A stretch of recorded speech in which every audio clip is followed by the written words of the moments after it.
to start the show with something I've been dying to chat about, and I finally have this opportunity because this platform, and it's the ESPN layoffs.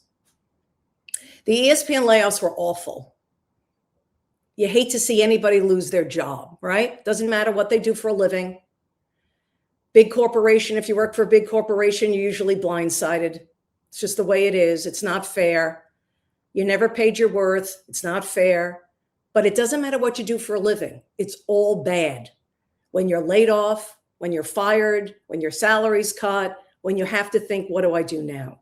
Well, the ESPN layoffs, that was awful. What made it even worse, if that could be possible, was the way ESPN PR handled it or mishandled it. Because they treated everyone on this latest firing list with zero respect. Zero, beginning with Ryan Clark. It's been well documented now. You know the situation with Ryan. That whole PR debacle, PR nightmare could have been avoided if Ryan Clark was alerted. How about the night before? And how about before he took the set for NFL Live? If you knew there were media outlets going to break the news and you were concerned about Ryan finding out by looking at his phone during the show, then why didn't you just tell him before the show, before he took the set? That is bumbling and fumbling. That buffoonery electrified this story in a negative way even more. The rippling effect of that mishandling of the Ryan Clark situation and why it got all the headlines, well-deserved headlines regarding the mishandling by ESPN and the way they went about it. What it did when I mentioned the rippling effect, how about everybody else?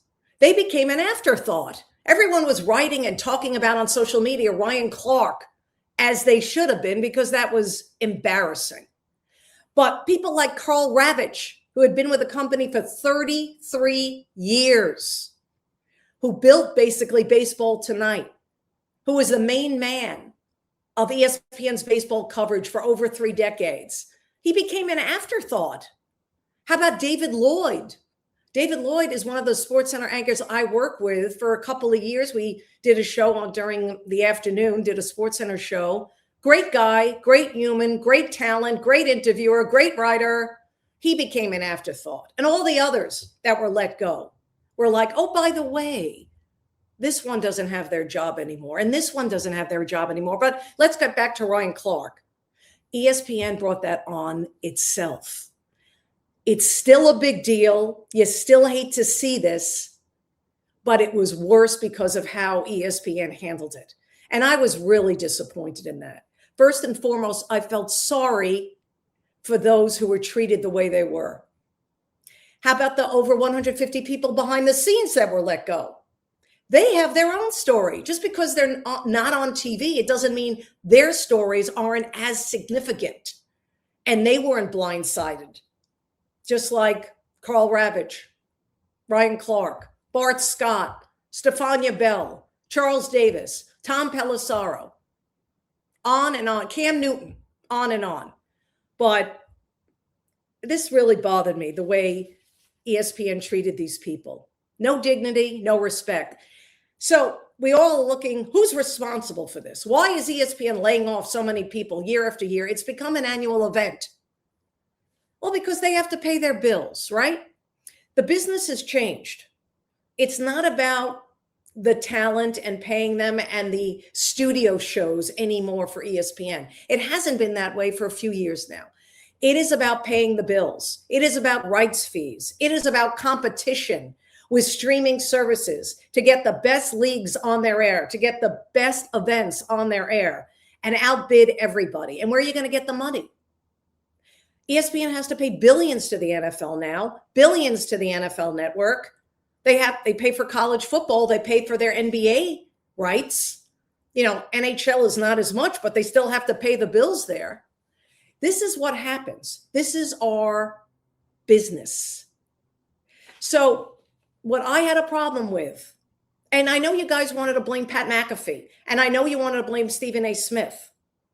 And I can see where you're saying that because I know Pat McAfee is the highest paid on ESPN. But this is part of the changing world. Don't put it on Pat. Don't put it on Stephen A. They make a lot of money. I get that. I know. I don't know what that's like, but that's okay.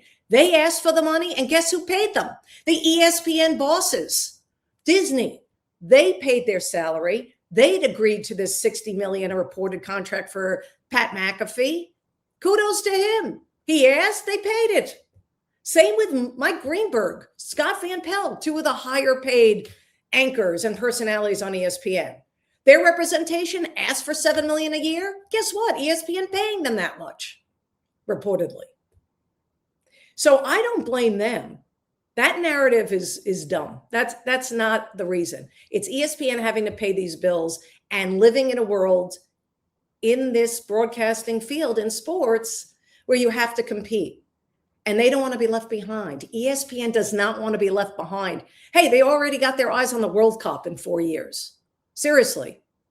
And remember, they have the Super Bowl this year. So there are a lot of things that are on their mind. What do you think about it? You think I'm on track? You think I'm on the right track? I mean, I know how that place works. But in conclusion on that, it's just sad the way they treated these people on their firing line. Those people, led by Ryan Clark and Karl Ravech and David Lloyd, deserve more respect than they got. Yeah, I shake my head.